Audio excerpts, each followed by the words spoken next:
Estimados, continuando con la clase de ayer, ¿cierto? Nosotros estuvimos comentando de que los diseños de interfaz o los tipos de interfaces, si bien lo usamos diariamente en distintos sistemas, en distintos tipos de elementos técnicos o hardware, no los consideramos o no les tomamos el peso, la relevancia que pueden tener, ¿ya? Y por lo tanto nosotros ahora vamos a empezar a ver algunos tips básicos los cuales deberíamos nosotros considerar para poder definir cuál es una interfaz bien desarrollada, ¿ya? Comenzando que una interfaz para nosotros siempre va a ser el medio en el cual el ser humano se comunica con un hardware, ¿ya?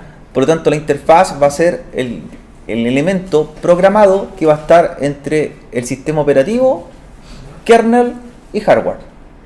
Nosotros tenemos 4 capas de comunicación cuando un ser humano se comunica con un dispositivo electrónico, ¿cierto? El dispositivo más bajo sería el hardware, luego que vendría el kernel, luego del kernel el sistema operativo y por último el medio de comunicación del humano, que es ya la interfaz de usuario, y esa podría ser mediante interfaz de línea de comando, podría ser también mediante una GUI.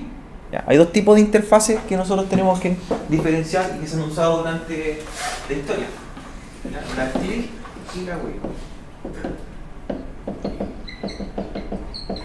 ¿Cierto? Interfaz de línea de comando y interfaz gráfica de usuario. La interfaz de línea de comando es un tipo de medio en el cual fue creado a mediados de los años 50 y que las máquinas se podían comunicar con el ser humano, y entre ellas tenemos algunos tipos que son las llamadas shell, ¿cierto? O también conocidas como, ¿qué otro nombre se le damos a shell? Las terminales, ¿cierto? Shell o terminal. En el caso de las interfaces gráficas de usuario, nacieron a mediados de los años 80 y para nosotros, como ejemplo, podríamos hablar de lo que son las ventanas, botones y punteros, ¿sí? Entonces tenemos una diferenciación. A pesar de que son la interfaz de línea de comando, la CLI o terminal o shell, es una forma de comunicarse que tiene bastantes años y fue desarrollada o nació desde los sistemas operativos Unix, ¿ya? Se sigue usando en la actualidad y es debido a algo. Cuando nosotros trabajamos una máquina por GUI, por interfaz gráfica de usuario, hay que considerar que solamente la interfaz gráfica de usuario va a utilizar un 25% más de recursos de la máquina, ¿cierto?, adicionales para poder generar ventanas, botones y elementos visibles, ¿ya? La línea de comando, la CLI, trabaja aproximadamente con un 4% de rendimiento de la máquina para generar una interfaz. Entonces ahí tenemos una gran diferenciación. Por eso equipos que son de bajo rendimiento se trabajan sin interfaz gráfica, ¿cierto? Por ejemplo, un microcontrolador se programa mediante una interfaz de línea de comando, ¿ya? Además de eso, lo podría aplicar a sistemas grandes como servidores, por ejemplo, para dar una idea, en los cuales tienen muchos procesadores, mucha RAM, pero le saco la potencialidad real a esa máquina trabajando mediante un HL terminal, ¿cierto? La otra ventaja entre una GUI y una CLI, que las dos se consideran interfaces, ¿ya?, son la forma de trabajar las capas. Por ejemplo, nosotros como usuarios nos presentamos en una capa superior, luego viene la interfaz con que nos comunicamos, que esta puede ser gráfica o puede ser línea de comando, luego viene el sistema operativo, luego viene el kernel de una máquina y luego viene el hardware.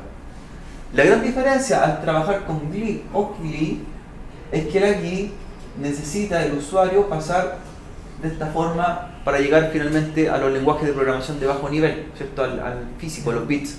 Al trabajar con CLI, nosotros nos podemos saltar esa etapa y podríamos trabajar directamente con el kernel. De hecho, para los que han trabajado en sistemas operativos Linux y han visto el kernel y modificado algunas cositas, ¿cierto?, se trabaja con línea de comando, ¿ya? Si usted quiere desarrollar algo gráfico, va a tener que usar algunos tipos de lenguaje en forma especial. Por ejemplo, para generar ventanas, para generar los elementos gráficos de un sistema operativo, hay lenguajes que son preparados para eso. Por ejemplo, de Microsoft, ¿cuáles serían lenguajes de programación para generar ventanas? Que sea visual. elemento visual. Por ejemplo, C#, ¿cuál más? Visual Basic, ¿cuál más? Hay una F, El framework.net, etc. ¿Ya? Y también podríamos encontrar los lenguajes que son del área de interfaz, que solamente son para desarrollar interfaces. Por ejemplo, el ambiente web, JS, JavaScript, HTML, la CSS, hojas de estilo y otros. Todos estos tipos de lenguajes son orientados para el desarrollo de ventanas, ¿ya? Por lo tanto, estos lenguajes se hablan de lenguajes de alto nivel, porque están orientados más a quién?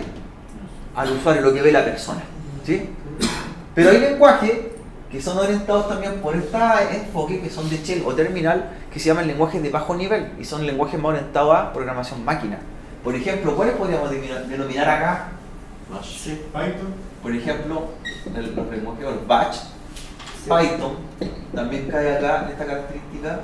¿Qué otro más? C, C, nativo, también cae acá. Son lenguajes de bajo nivel.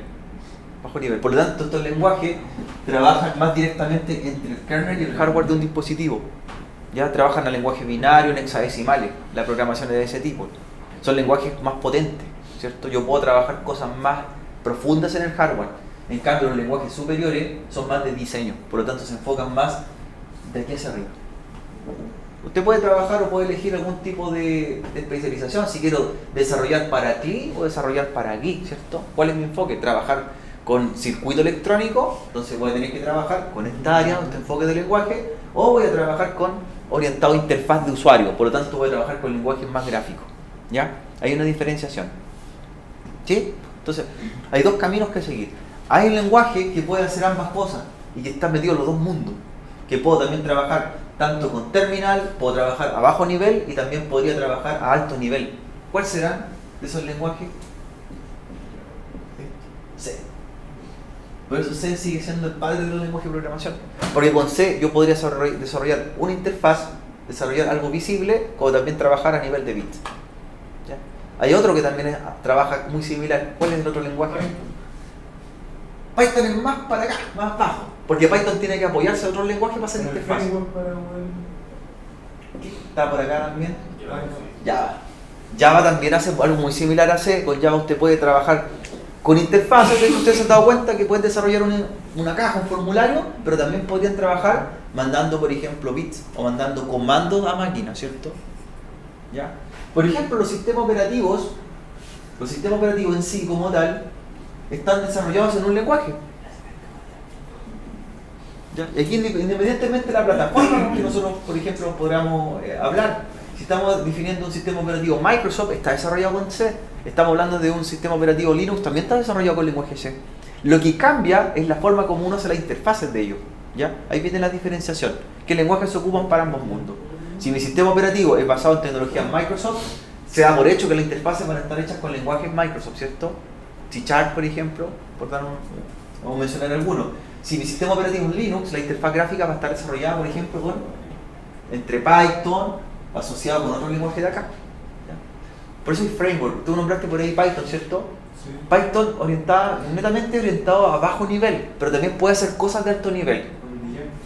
Ahí, claro, eso es un framework. Pero, por ejemplo, si tú quieres mencionar o cómo trabajaría una interfaz gráfica con Python, hay un framework que se llama Glade, GTK, que lo vamos a nombrar por ahí en la presentación. Y ese es el que desarrolla interfaces para sistemas Linux. O sea, ¿yo podría desarrollar mi propio interfaz gráfica, por ejemplo, para un Android? Sí, porque Android, ¿cierto? Netamente es un sistema operativo de shell, de terminal. De hecho, usted se da cuenta porque para hacer root tiene que entrar en el terminal, pero la interfaz gráfica está sobre él. Por lo tanto, usted podría desarrollar su propia interfaz gráfica, su propia GUI, lo puede hacer con otro lenguaje que se pueda adaptar al lenguaje nativo. ¿Ya? Y ahí ocuparía Glade GTK. Si tú estás usando un sistema operativo Microsoft que es privativo, yo solamente voy a trabajar la interfaz gráfica que trae por defecto, por lo tanto no puedo hacer mi propia interfaz gráfica. Esa es la gran diferencia de los sistemas Linux. El sistema operativo es una cosa y la interfaz gráfica es totalmente independiente. Y usted como programador puede hacer sus propios botones, puede hacer su propia interfaz, su propio formulario que se adapte a pantalla, ¿ya?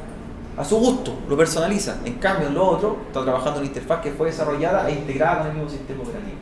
Esa es la gran diferenciación. ¿Ya? Para hacerte una idea, una analogía bien rápida. Los sistemas Linux que trabajan nativamente con CLI y se les agrega una interfaz gráfica sería como comprarte un auto y que tú lo pudieras modificar a tu gusto. ¿Sí? Le cambio el color, ¿cierto? Le pongo un alerón, lo arreglo, ¿cierto? Según mi funcionalidad. Un sistema operativo privativo que viene con la interfaz gráfica asociada es como un auto que tú no lo puedes tocar ni ponerle ni siquiera un adhesivo. A lo más un adhesivo, quizás algo, pero no cambiar el color, por ejemplo. Ahí está la diferencia. Cuando tú cambias temas en un sistema operativo Microsoft y lo personalizas, estás poniéndole pegatinas en realidad, pero no estás cambiando el código fuente de su interfaz gráfica. O sea, te ves amarrado a una cosa y a la otra. Y al estar relacionadas entre sí, también pasa otra cosa.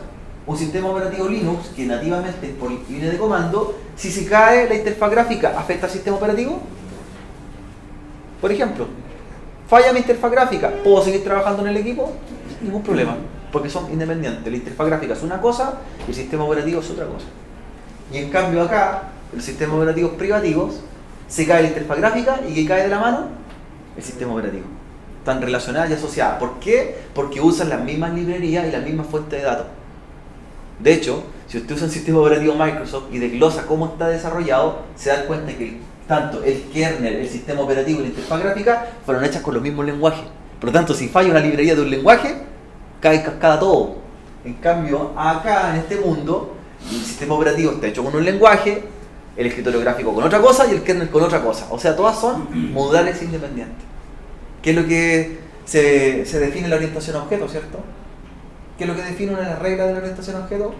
La modularidad, ¿cierto? Que cada elemento sea independiente del otro. Si un elemento falla, no afecta al otro. Ahí sería más o menos para que lo relacionemos.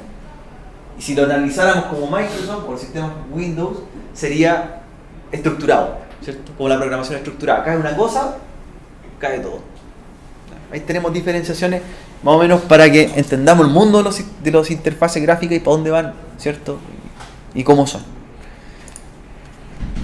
Un buen diseño de interfaz, ¿cierto?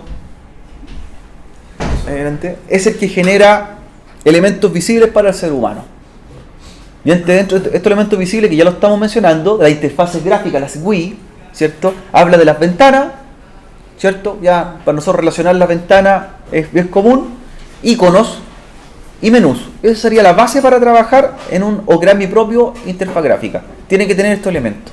La ventana, ¿cierto? Hoy día pueden haber ventanas 3D, ventanas translúcidas, etcétera, pero siguen siendo el mismo concepto de los años 80, ¿cierto? Un elemento que se expande y me permite ver, ¿cierto? Un entorno.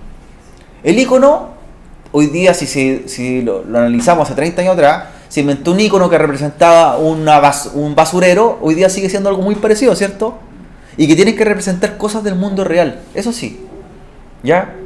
Por ejemplo, si la acción que me representa el icono tiene que ser parecido a lo que hay del mundo real. Un basurero me da la idea y yo inmediatamente asocio que es elemento que no uso, basura. Un apuntador, escribir. La goma, borrar. ¿Sí? Los colores que tienen también los elementos tienen que ser asociados al mundo real. ¿Ya? Generalmente las alertas, ¿con qué se van a dar? Con color amarillo, las advertencias.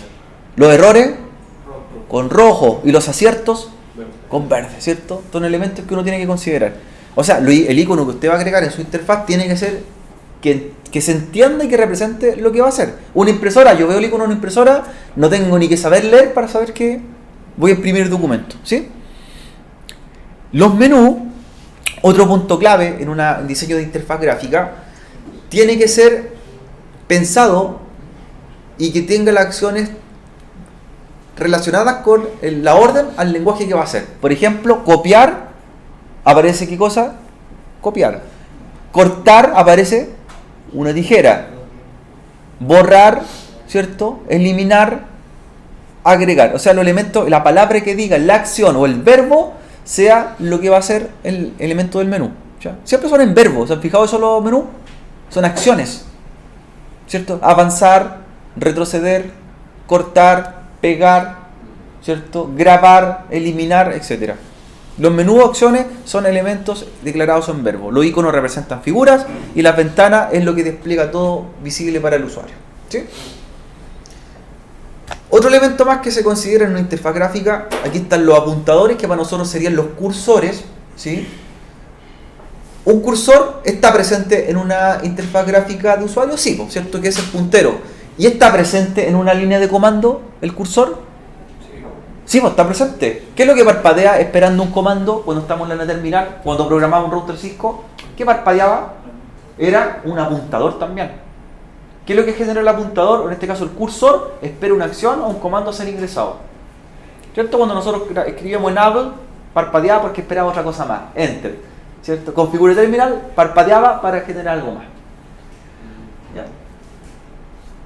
Por lo tanto, los botones, los menús, las ventanas, los apuntadores forman lo que es una interfaz de tipo gráfico. ¿Ya? Son elementos claves que uno debe tener. Los escritorios gráficos fueron pensados también, y si nosotros lo analizamos un poco, pensando en lo que pudiese tener una persona en un escritorio físico, ¿cierto? En la casa usted tiene un escritorio para trabajar, o en la oficina, y las cosas que están representadas ahí, ¿están representadas también en mi escritorio virtual? Sí. Muchas, es lo mismo. Esa fue la idea de por qué nació el escritorio gráfico. ¿Ya? En los sistemas operativos modernos, el escritorio gráfico nació a mediados del año 84, 83, 84 y fue desarrollado por la empresa Xerox en Palo Alto, California, en lo cual ellos estuvieron bastantes años, 2 o 3 años, investigando de qué cosas podían generar de hacer más adaptable al usuario convencional al mundo de las computadoras personales. Hasta el 83 existían solamente las CLI. Por lo tanto, el trabajar con una computadora personal estaba netamente pensado para programadores o personas que se dedicaban a ese rubro, no para el usuario hogareño.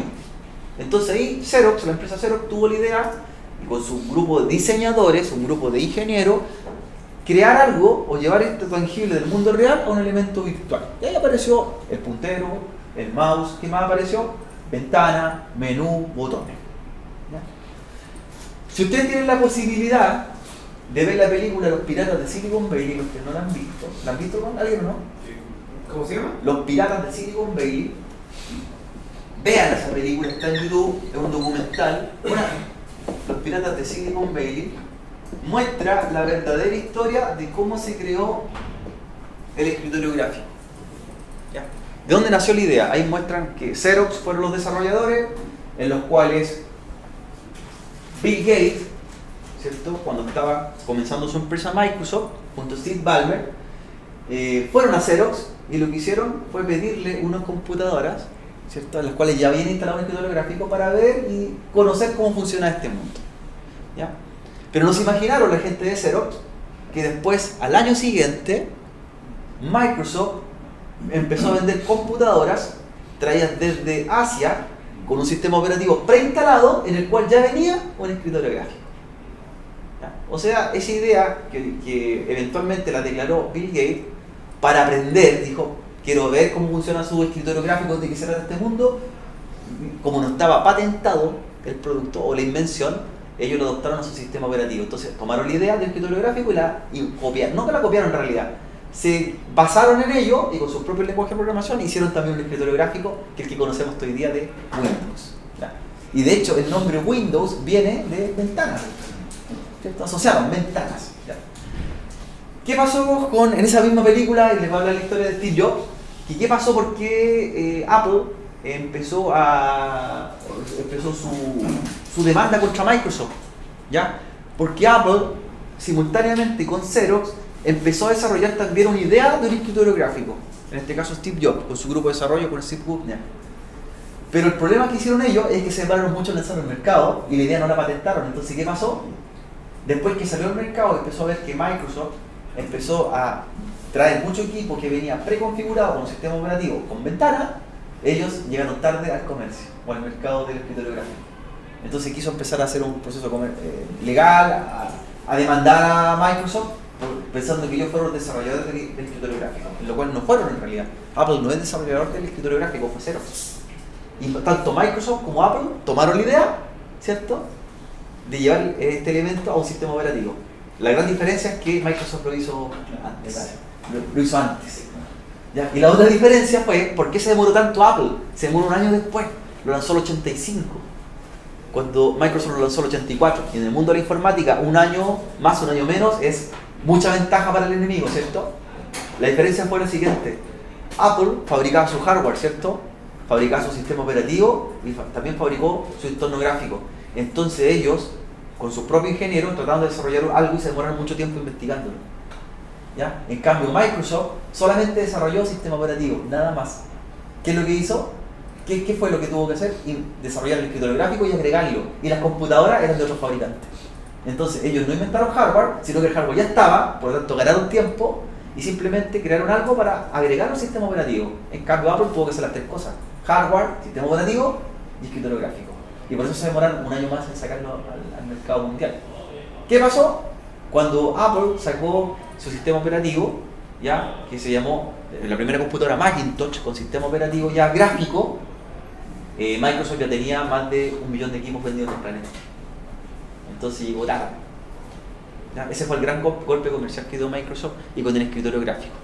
¿Ya? Pero para resumirle un poco esto, ninguno de los dos lo creó, sino que tomaron una idea, la adaptaron a su plataforma, ¿cierto? Pero una ganó. Con el tiempo fue tan depurado o mejorado el sistema gráfico, el entorno gráfico de Apple, que hoy día es mejor que el sistema operativo, ¿cierto? Windows. ¿Ya? No es masivo, es más caro, pero tiene más investigación. Esa es la diferenciación. Pero de ahí nació todo, de Xerox. ¿Xerox qué ganó con esto?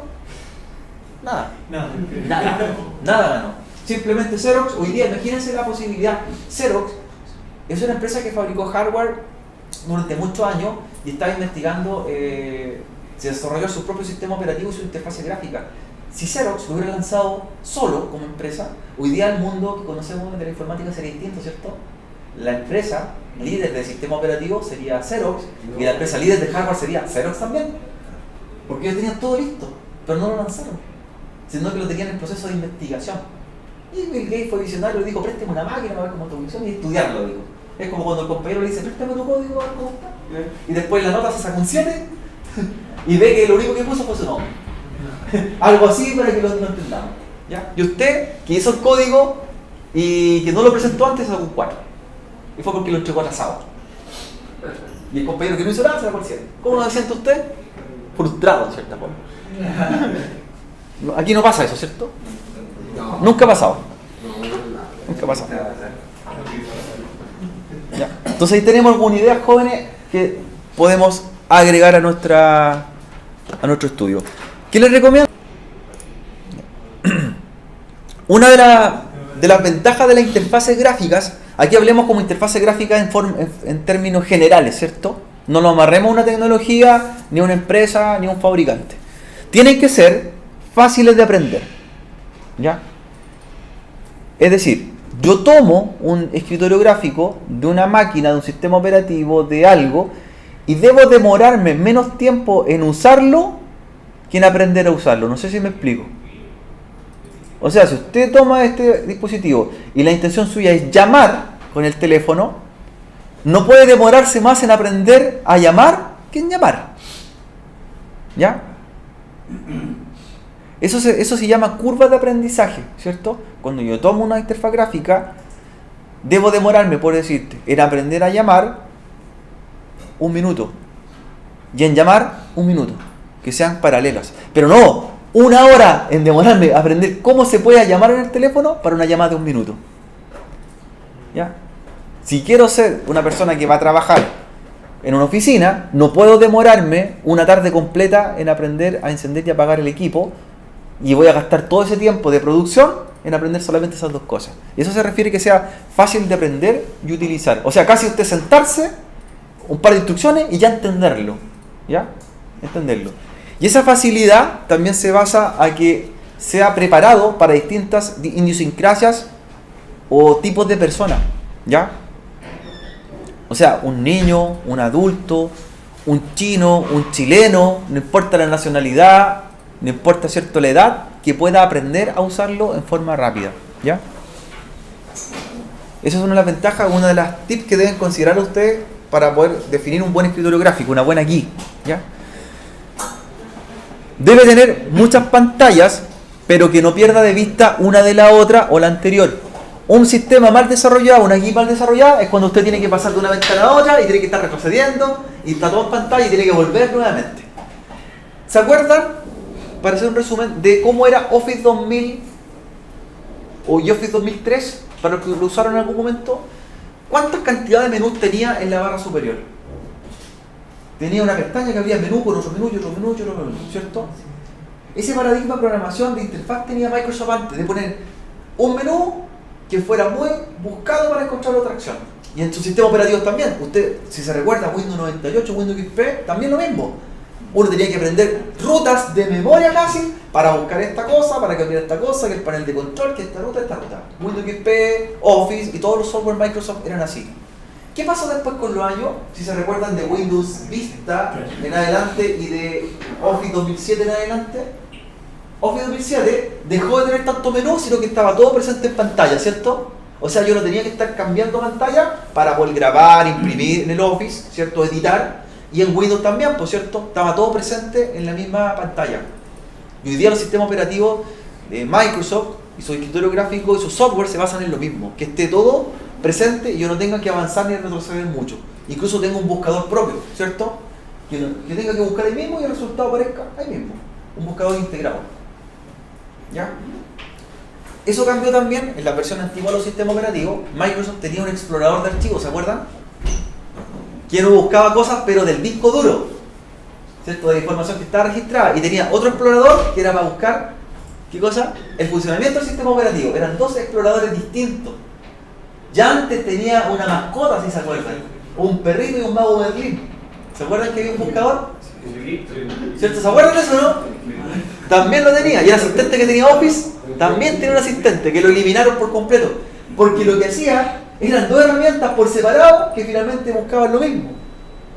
¿Qué se hizo hoy día? Se integró con un solo buscador. Me trabajé tanto con la interfaz gráfica, buscar las cosas, como la información del equipo. O sea, se hace un buscador universal. En macOS, ese buscador se llama Finder y lo viene desarrollando desde el año 2004. O sea, estaba hace mucho antes la tecnología y la idea de que tuviera un buscador universal, que con una cosa pudiera buscar todas. Y ese buscador universal también lo tiene los sistemas operativos Linux. ¿Cómo se llama? Tiene también un buscador que se llama Nautilus. ¿Cómo se llama? Nautilus. Y Linux lo viene trabajando con los escritorios gráficos Genome y KDE del año 98. O sea, desde ya casi 20 años se viene trabajando con la idea de que tener un buscador que me busque todo en el sistema operativo y en el equipo.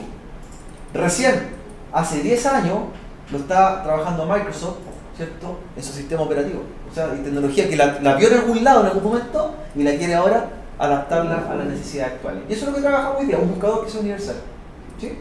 Pero primero fue desarrollado por el mundo Linux, luego lo desarrolló Apple y en los últimos tiempos lo desarrolló Microsoft. Un buscador universal que esté asociado a las dos cosas. ¿Ya? El famoso explorador de Windows, que ¿cómo se llama hoy día? Tiene un nombre. No el navegador Internet Explorer, el explorador de archivos, ¿cómo se llama? Tiene un nombre ese buscador universal que está presente en Windows 10, en Windows 8, que nació en Windows Vista, que se adoptó en Windows 7. ¿Cierto? El buscador que me permite buscar cualquier cosa del equipo. ¿Cómo se llama? Tiene un nombre. No es el navegador web, es el buscador del equipo. El de Apple se llama Finder, ¿ya? El del mundo Linux se llama Nautilus. Y el de Microsoft, tarea para la casa. ¿Ya? Tarea para la casa. Esas son las cosas que se agrega en una buena interfaz. Interacción rápida, acceso inmediato a cualquier punto de pantalla. O sea, todo accesible. ¿Ya? Pero ojo, eso todo accesible, de repente hay paradigmas que se nos caen. Cuando se hablaba de todo accesible y todo en pantalla, también indicaba que tenía que tener una pantalla de altas dimensiones, ¿cierto? O sea, para tener tantas cosas ahí y poder verlas bien, tenía que tener una pantalla de varias pulgadas. ¿Cómo se hace eso en las pantallas pequeñas hoy día? ¿Cómo yo meto tanta cosa en una pura pantalla?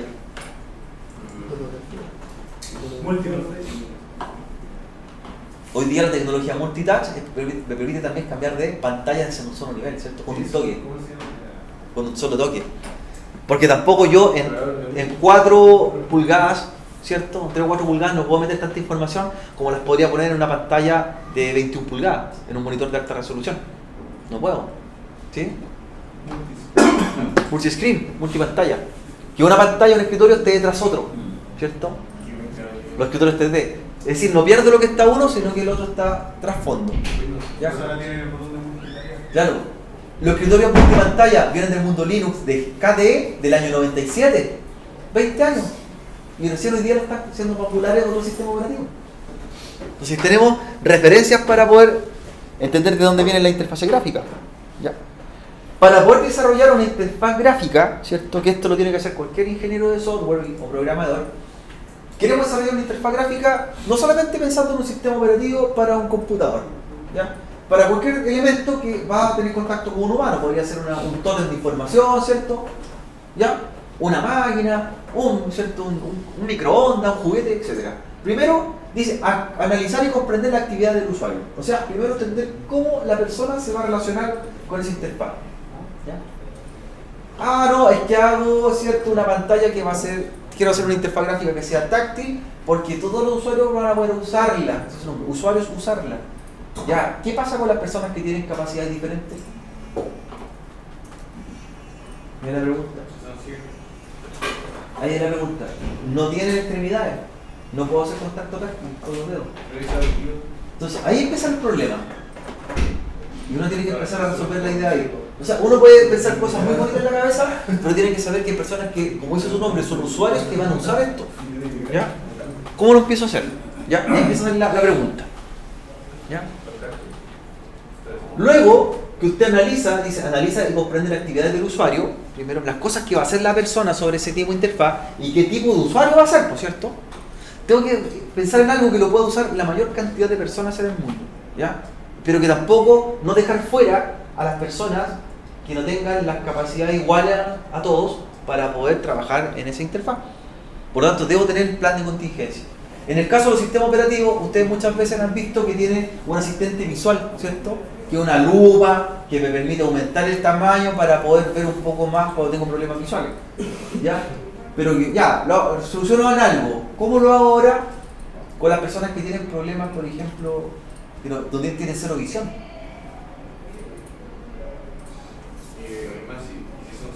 Entonces empiezan varios problemas o debates, ¿ya? Y ese son proyectos que muchas veces la Teletón está gestionando y financia el gobierno para poder hacer investigación sobre eso. ¿Cómo hago interfaces para que una persona use lo mismo que usas tú, por ejemplo, la consola de videojuegos, pero que lo use otra persona y no ser los discriminados por eso, no ser discriminación? ¿Qué tecnología ocupo? La Federación Santa María se enfoca en hartos proyectos en eso, financiados. Ya, donde ponen capital semilla, ponen harta plata para poder trabajar en interfaz y desarrollar cosas para que ese niño que juega un videojuego acá, ese niño también lo pueda hacer. ¿Ya? Cuando ustedes tienen el diseño, el bosquejo y ya la idea, empiezan a hacer un prototipo de diseño en papel. Entonces, que suena arcaico, hay que dibujarlo, ¿cierto? Y si no es en papel, se hace con algún programa de diseño de interfaces. Y eso se llaman los mock-up. ¿Se acuerdan? Un mock-up es un elemento que es como va a ser el prototipo de la pantalla. Ustedes también tendrían que presentarlo, generalmente en la defensa de título. Presentan prototipos, ¿cierto? Que para los que estudiaron programación, los que estudiaron análisis, no terminaron el software, pero presentan un prototipo de las pantallas de cómo va a ser. Ya, ahí caería este punto. ¿Ya? Aquí habla de papel, pero también se puede hacer en algún software, hacer mock-up. Para distribuir cómo va a ser la interfaz. ¿Ya? Luego dice, evaluar el diseño con los usuarios finales. Ya, hay que presentarlo y ver qué cosas le gustarían y no le gustarían. ¿Ya? Pero también hay que ser consecuente. Yo le puedo presentar a una persona y me puedo decir, agréguele, no sé, un elefante rosado, ponga un calendario, un monito girando, pero hay que ser consecuente. Tienen que pensar dónde se va a reproducir esa pantalla que van a hacer ustedes. Ya, esa interfaz. No lo mismo si la está pensando hacer para un tótem informativo que para un teléfono, ¿cierto? Totalmente distinto el tamaño y la posición. ¿Ya? De ahí juegan algunas cosas en juego. Por ejemplo, la tecnología Canvas, ¿cierto? Una tecnología que permite adaptabilidad a las pantallas.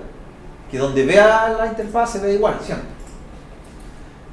¿Ya? Cuando yo tengo el visto bueno de los usuarios, lo mejor es presentarlo a personas de distintas edades o distintos perfiles. ¿Ya? Mire, yo le hago una recomendación y a veces se ríen de eso. Usted está diseñando una interfaz, ya, le piden una tarea, haga una interfaz, ya, que va a hacer un formulario, usted valida y todo. Y yo les comentaba que alguien que desarrolla la interfaz se va a saltar todos los errores porque sabe que los errores están ahí, ¿cierto? Ah, no presiono este botón porque no valida la ñ, ¿cierto? Presiono una vez grabar porque si presiono dos veces grabar no graba, ¿cierto? Usted tiene sus trucos como programador, ¿sí? ¿Cómo yo me puedo dar cuenta de los errores? La mejor forma es decirle, aquí está mi interfaz ya casi funcionando Y sienta a la abuelita, sienta a personas nada que ver del mundo informático que lo usen. Y le aseguro que van a aparecer los errores. Ahí. Porque uno inconscientemente los trata de evitar, ¿cierto? Si usted sabe que estuvo haciendo una caja donde se va a ingresar el root y no hizo la validación de root, ¿cierto? No hizo el validar el guión, ¿ya? Y como usted sabe eso, ¿qué es lo que hace? Le pone guión a mano, ¿cierto? Y graba. Pero tú le pasas eso a una persona que no sepa. ¿Qué es lo primero que hace esa persona? No pone guión, po. Error y no graba su sistema. Se cambia todo. Entonces, pásalo a distintas personas para poder encontrar los errores reales. Los videojuegos, para los que les gusta el desarrollo, hay personas que se llaman testers, ¿cierto? Que le pasan una versión, un prototipo de cómo va a ser ese videojuego para que encuentre todos los errores posibles y los documente y, ¿cierto? Y después hagan las mejoras respectivas en un ciclo iterativo. ¿Cierto? Y les pagan por eso, ¿cierto? Les pagan por probar interfaces y encontrar errores y documentarlas. Porque el programador generalmente no lo encuentra, ¿cierto? Porque uno se encierra tanto en un proceso de desarrollo en el cual sabe que están los errores, pero lo evita, ¿cierto? Es como cuando usted sabe que tiene una polera rota y que está rota en un lado, se la pone al otro lado. ¿Sí? ¿Sabe eso? ¿Ah? Sabe que la cama cruje de un lado, duerme en el otro lado. Ese tipo de cosas. Uno la está consciente, pero la evita. Los beta testers, los famosos beta testers. Y que pagan harto dinero por ser beta tester. ¿Sí? Probar la interfaz. Luego ahí yo diseño y empiezo a producir el diseño dinámico. Y ya es un diseño que hace cosas. Ya está trabajando sobre un sistema operativo. Nuevamente evolución para evaluar. Prototipo ejecutable. ¿Ya? Y la implementación final de un diseño. De aquí en adelante ya puede ser vendido. ¿Hasta dónde se podría presentar usted? Presentarlo como algo todavía no vendible. Hasta aquí. Hasta aquí. De aquí en adelante ya no son versiones beta. De aquí hacia atrás son versiones beta. Las anteriores y las demás atrás se llaman versiones ¿de qué tipo? Alfa. Aquí estamos en el proceso alfa, aquí estamos en el proceso beta y acá está el proceso terminado. ¿Un producto beta es realmente funcional o no? ¿Debería funcionar? Sí, debería ser todo. Ni siquiera tanto eso, un producto beta, lo único que le faltaría, por ejemplo, envolverlo y empaquetarlo y venderlo. Nada más que eso. Nada más que eso. Y para eso se contrata a personas para que encuentren los errores y correcciones. Pero está listo para salir al mercado. ¿Ya? Conceptos jóvenes que hay que tener cuando se diseña una interfaz. Dice familiaridad del usuario. Palabras, usar palabras que sean sencillas y que se relacionen con las cosas que el usuario conoce. ¿Ya? Usted no le cambie los términos. ¿Ya?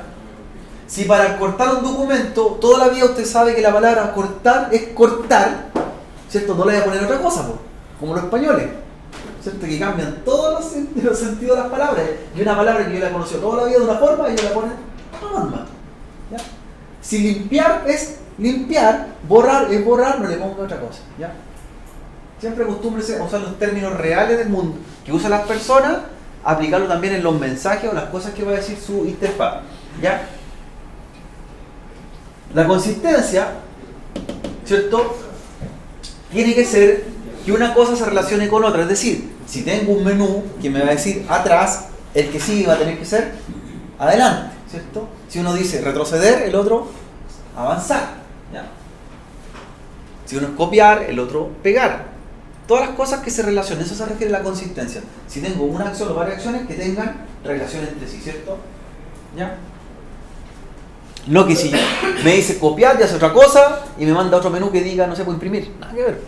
Todas las cosas tienen que ser relacionadas en un diseño de interfaz. Elementos del mundo real. Mínima sorpresa. ¿Ya? Dice, comportamiento del sistema no debe provocar sorpresa al usuario. Es decir, estoy trabajando en forma normal y no tenía que mandarme una alerta a este porte. Y casi me asusto, me deja pegado atrás en la pantalla. ¿Ya? No esas cosas. ¿Ya? No tiene que dar alerta, tiene que ser sutil. ¿Ya? Si voy a dar una información sutil, ¿ya? No mostrar un tipo de mensaje que la persona casi dice, ¿va a explotar esto? No, tiene que ser sutil y gradual. Una interfaz tiene que tener recuperabilidad, ¿ya? En el caso de que si voy a eliminar algo, me diga eliminar, desea eliminar, ¿cierto? ¿No han fijado su sistema? Desea borrar, desea grabar.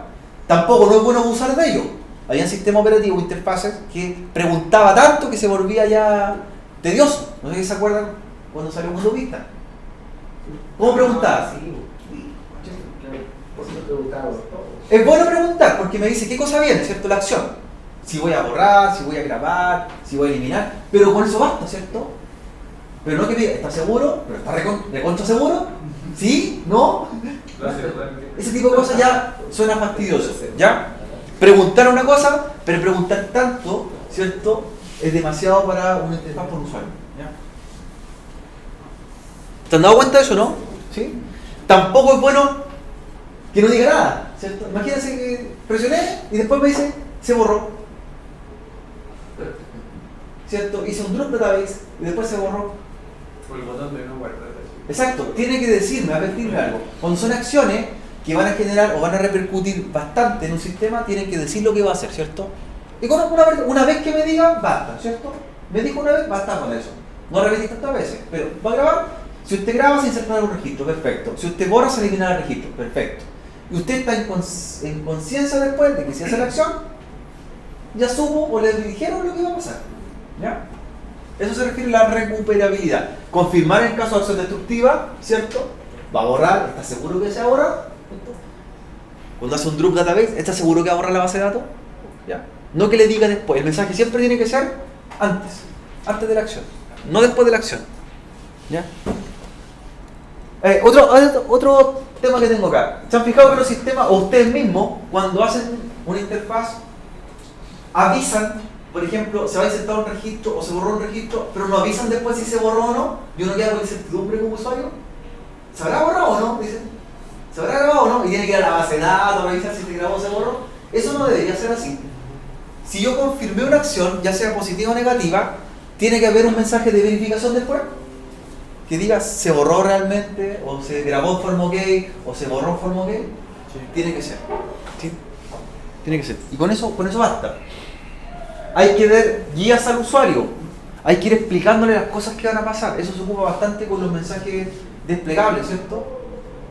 En la programación web uno pasa el mouse sobre un botón y manda un mensaje de lo que hace, ¿cierto? ¿Cómo se llama ese tipo de mensaje? Eso se hace con la programación HTML5.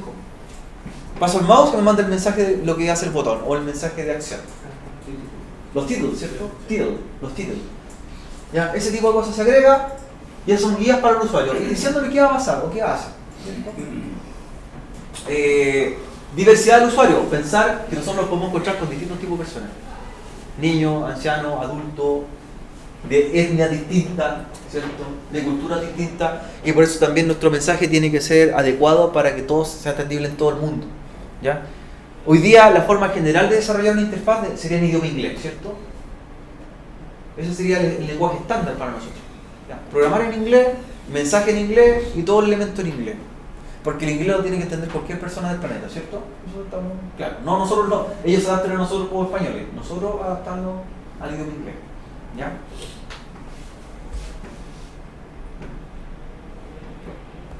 Hay varios conceptos. Hay un señor que se llama Schneiderman, que fue un ingeniero de software que declaró algunas cosas que tienen que tener las interfaces en el año 98, ¿ya? Y que hoy día la vemos en la realidad actual. Son como reglas o normas que hacen para el desarrollo de una interfaz.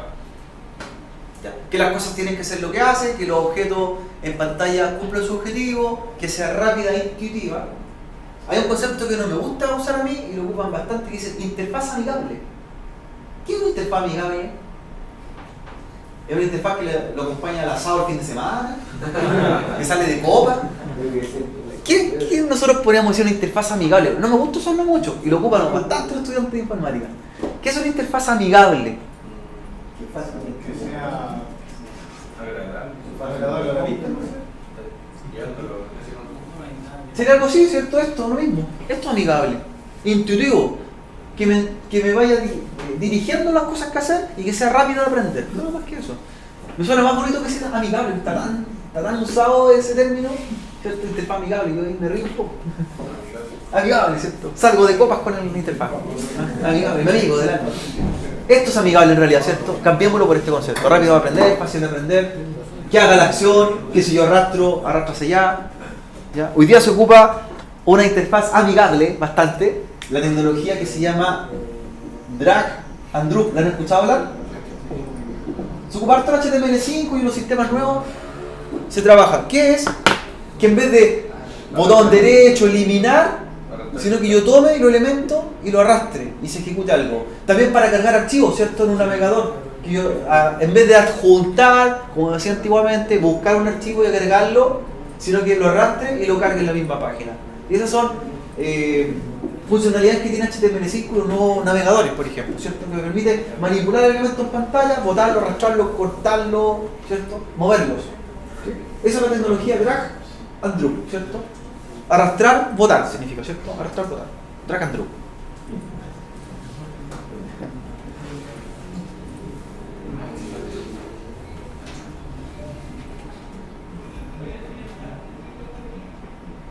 Con respecto a los menús, también hay algunas ciertas sugerencias que dice este señor, Chainerman.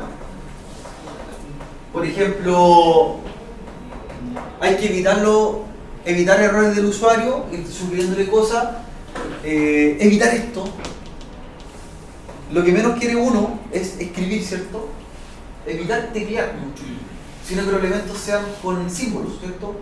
Iconos, que yo los presione, por dar una idea, ¿cierto? ¿Sí? O que auto rellenen. O sea, ¿qué es más fácil para usted? ¿Rellenar una caja de texto, escribir, o poner un poco desplegable y elegir de ahí una opción? Elegir, ¿cierto? O que me vaya autosugiriendo. Por ejemplo, voy escribiendo en la caja y me autocompletando. Eso también se evitan los errores del usuario cuando está libre. se evitan los errores, porque al escribir es cuando hay más errores al insertar un registro. Por lo tanto, este tipo de cosas hay que ir evitando. Evitar escribir se requiere teclear poco, sino que ya esté predeterminado el dato guardado.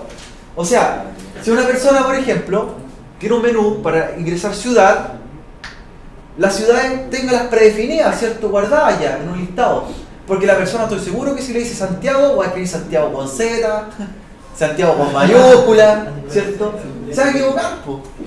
¿Sí? Entonces mejor tenga ya definidos los elementos con que va a tener el menú antes de que lo escriba. Evitar escribir. Evitar escribir. ¿Ya? Sobre todo hoy día pensando que tenemos dispositivos de pequeñas pantallas, ¿cierto? Que escribir es complejo. A algunos les gusta escribir WhatsApp, pero a otros no, pues les gusta, prefieren mandar el emoticón, ¿cierto? Más rápido. Mando el monito y eso simboliza una acción, ¿cierto? Algo. Y me evité escribir la palabra estoy triste, mando el monito, ¿cierto? Ahí. Hay un monito café que sale enroscado, no sé lo que significa, ¿cierto? De baño, no sé lo que quiero decir con eso. ¿Lo han visto, no? Ese monito que es con ojitos. O sea, ¿qué quiere decir con eso? ¿Estoy en el baño? Las acciones que generan. Ya.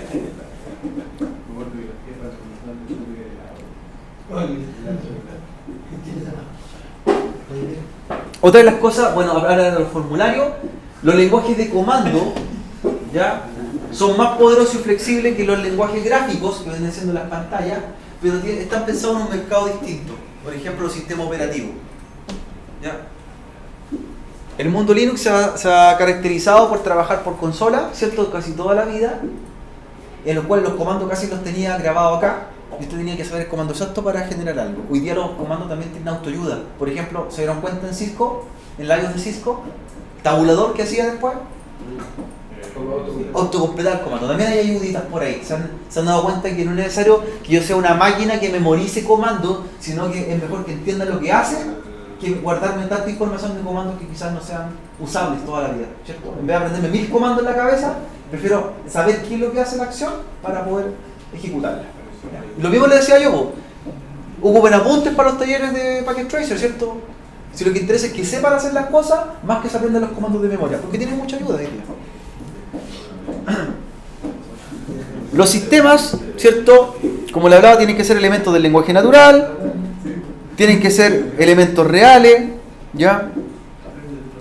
Que no se requiera teclear mucho y que representen elementos del mundo real. O sea, por ejemplo, si yo veo estos símbolos, ¿qué representarán estos símbolos? Más que, no sé qué son, pues, son medio ilegibles. Quizás lo que quiso hacer el desarrollador fue una cruz inversa para retroceder, pero parece que fuera una esquina con una curva, si lo miro de esta forma es como una sonrisa. Son ambiguos en realidad. las cosas que uno tiene que poner en pantalla como símbolo, iconos, tienen que representar cosas del mundo real. ¿Ya? Por ejemplo, yo no sé lo que significa en WhatsApp ese emoticón de una española bailando. No sé. ¿Qué quiere decir? ¿Qué? ¿Han visto que es algo como más flamenco? ¿Qué es? ¿Qué es lo que hacen? Hay muchos que son claros, ¿cierto? Una llanto, una alegría, una risa, pero ese no entiendo lo que es. ¿Ya? Entonces, cuando usted va a poner cosas, tiene que representarse en el elemento gráfico que sea entendible. Este tampoco no sé lo que daría. ¿Qué es? ¿O qué es lo que quiso hacer el desarrollador? ¿Ya?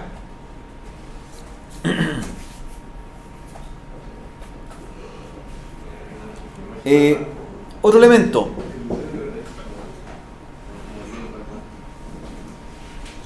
¿Qué es mejor?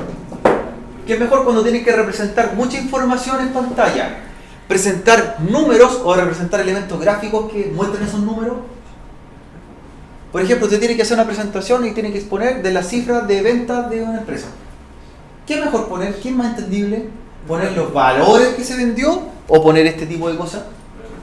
Esto más es perceptible y entendible, sobre todo para el usuario final. Si a mí me muestran esto, me queda más claro que ponerlo ya, a pesar que pueden ser las mismas cifras, el mismo resultado, pero en un elemento gráfico bien organizado es más aceptable. ¿Sí? El resultado en forma gráfica, estadística. Hoy día hay muchas librerías que hacen esto, ¿cierto? Se dan cuenta los que programan en .NET. ¿Cómo se llama Crystal Record? Genera una cantidad de informes de los que se imaginan ustedes pueden hacer. En vez de mostrar resultados en pantalla en texto, me lo genera en el elemento gráfico. Flechas, curvas, etc. Y entendible. ¿Ya? Por eso es mejor aplicar de repente algún tipo de gráfico para representar un valor. Pero también tiene que ser un gráfico adecuado. ¿Sí? Hay gráficos de torta, gráficos de barra, etc. Por ejemplo, me queda más claro en un velocímetro tener un indicador de carga de velocidad, por ejemplo, que la flechita muchas veces, ¿cierto? Usted, por ejemplo, quiere hacer una interfaz donde está demostrando la subida y bajada de archivos de la red. ¿Qué es lo que pondría ahí para decirle cuánto se va a demorar en bajar el archivo? ¿Que pusiera los bytes que está descargando o poner una barrita? Una barrita, ¿cierto? Queda mucho más cómodo, ese tipo de cosas. Una barrita, ¿cierto? Que sube y baja, en velocidades también. Si nosotros tenemos que hacer un sistema de sensores, ¿qué sería mejor? Por ejemplo, proximidad, una barrita, ¿cierto? Distancia, una barrita. Temperatura, ¿cierto? Gráficos que se muevan en tiempo real. Esas cosas son mejores, ¿ya? En el sentido que son más captativas para nosotros. Información, con respecto a la información que se va a mostrar en pantalla, jóvenes. Aquí hay ejemplos de información. Dice, el nombre del archivo ya existe, por favor elija otro. Dos opciones tengo, aceptar o cancelar. ¿Faltaría una más o no? Por ejemplo, aquí me da la impresión que grabé. Ya, voy a grabar algo. Imagínense los sistemas ustedes cuando están registrando un nombre de usuario y le buscas si el usuario ya existe. ¿Ya? O el registro ya existe. Dos opciones tengo. Dice, el nombre del archivo ya existe, por favor elija otro nombre. Y me dice aceptar. O cancelar. ¿Qué error podemos encontrar ahí? Que a lo mejor hace la misma función. Mira, yo estoy escribiendo algo y ya existe, por lo tanto, no puedo agregarlo. Entonces, ¿cuál estará de más? O sea, ya me dice algo, ya me mostró el error, no puedo avanzar más. ¿Por qué me pone un cancelar? Sí, pues tiene que ser el aceptar para cerrar la ventana. Cerrar y volver a registrar, pero yo encontraría que este botón estaría de más, ¿cierto? Porque ya me dice que tengo una sola cosa más a hacer. ¿Cuántas opciones tengo? Una. Y me pone dos botones. Tal vez Entonces, esas cosas uno tiene que fijarse. El orden también. ¿Dónde debe ir el aceptar? Si fuera ok el aceptar y cancelar. O el grabar y borrar. ¿Dónde debe ir el borrar o el grabar? ¿A la izquierda o a la derecha? La acción correcta a un lado y la incorrecta a otro lado. La negativa. La positiva, ¿dónde debe ir? Si hubiera una opción, si me dicen grabar o borrar, ¿dónde va a ir grabar? ¿Acá o acá? a la derecha. ¿Dónde uno asocia siempre? A la derecha. Miren, no habrá ningún programa, imagínense dónde van los botones. Sin mirar. La acción es correcta, ¿a dónde van? Si yo miro la interfaz, ¿dónde uno inconscientemente la asocia? ¿Y lo incorrecto? Comparen, busquen algo. ¿Ya? ¿Dónde va el ok? ¿Dónde va el negativo? ¿Dónde dice sí, no? Uno, por ende, a la derecha siempre las cosas positivas y a la izquierda las negativas.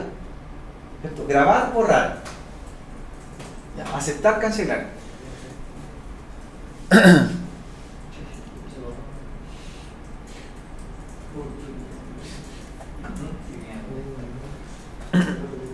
Otro un tema que es importante, para que vayan al recreo primero, lo vamos a conversar, son los colores. Los colores, los diseños de interfaz. Ahí vayan al recreo primero y vamos a debatir y vamos a ver unos ejemplos. Ahí. Vamos a ver unos ejemplos de los colores. De qué cosas están bien y qué cosas están mal.